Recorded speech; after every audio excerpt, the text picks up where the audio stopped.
In this video, we are discussing what is equilibrium.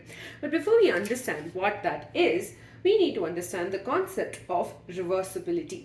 So, reversible means that a reaction or process is considered as reversible when the forward process and the backward process can take place.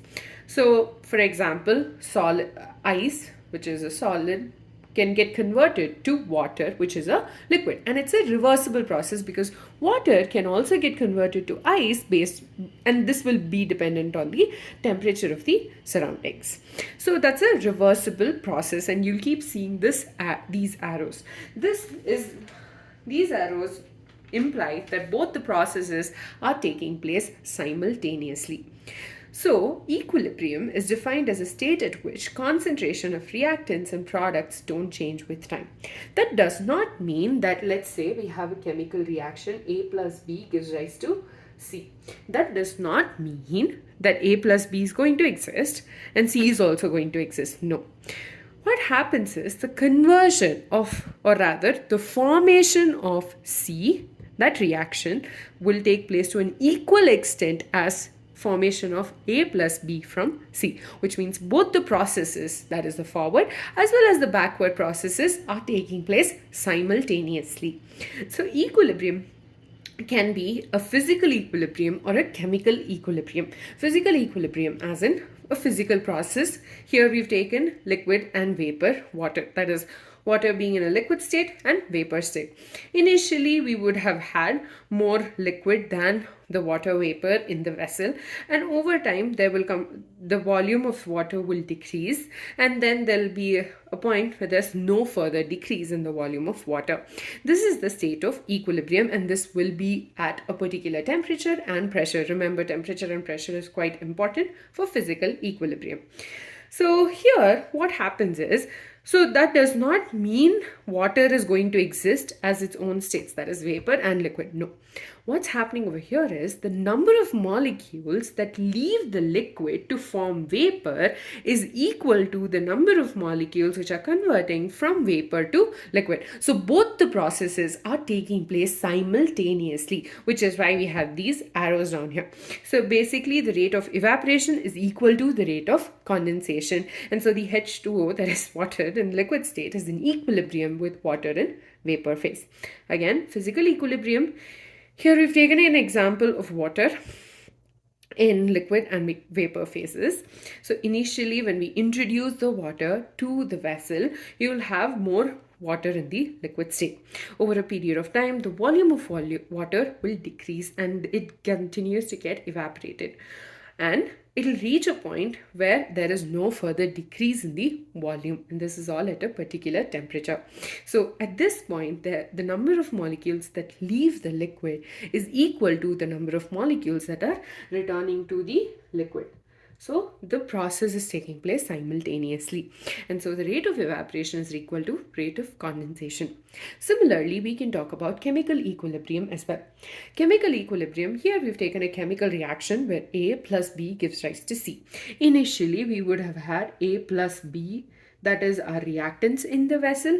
Okay, and over a period of time, you'll have the C, which is formed. Okay, that C is formed. Okay, and slowly the concentration of A plus B will start decreasing. It will come to a stage where there is no further increase in the formation of C. This does not mean the chemical reaction has stopped. No, this just means that A plus B have continued to form C, but C has also continued to break down to give us A plus B. So both the forward as well as the reverse process is taking place simultaneously.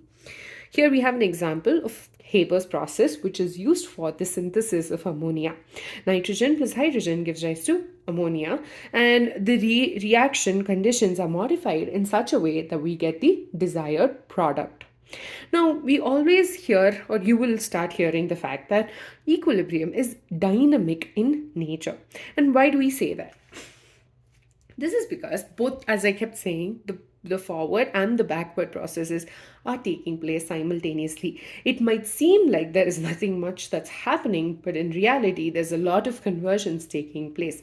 And this in turn is why equilibrium is called dynamic equilibrium, because there is a continuous conversion of the forward as well as the backward processes taking place.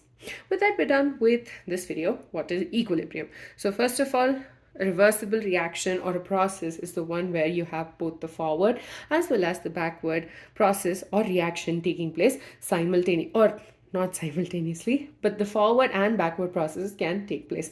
Best example is water getting converted to water vapor, or ice getting converted to water and water getting converted back to ice. This is done based on change in temperatures. That's a physical process.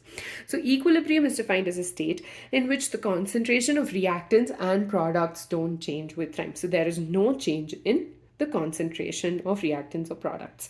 But this does reactants and products, but this does not mean that there is nothing happening in the system. So here, for example, you have A plus B giving rise to C. In this, if the reaction has reached equilibrium, then the conversion of A plus B to give us C will be equal as C getting broken down to give us A plus B. So there is an equal amount of both the forward and the backward process taking place, and that is why equilibrium is called as a dynamic equilibrium. Here we talked about physical and chemical equilibrium. Physical equilibrium is a simple example of water and water vapor.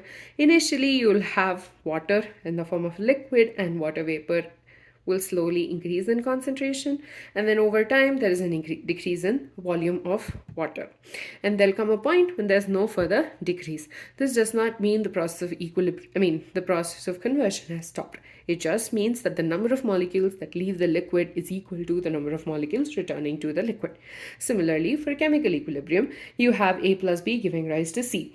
Initially, you'll have the reactants, and slowly the concentration of reactants will be high, and over time the concentration of products will start increasing, and they'll come to a point where there is no further increase in the concentration of the reactants increase in the concentration of the reactants, or increase in the concentration of products, or decrease in the concentration of reactants. So there is an equilibrium between the reactants and the products.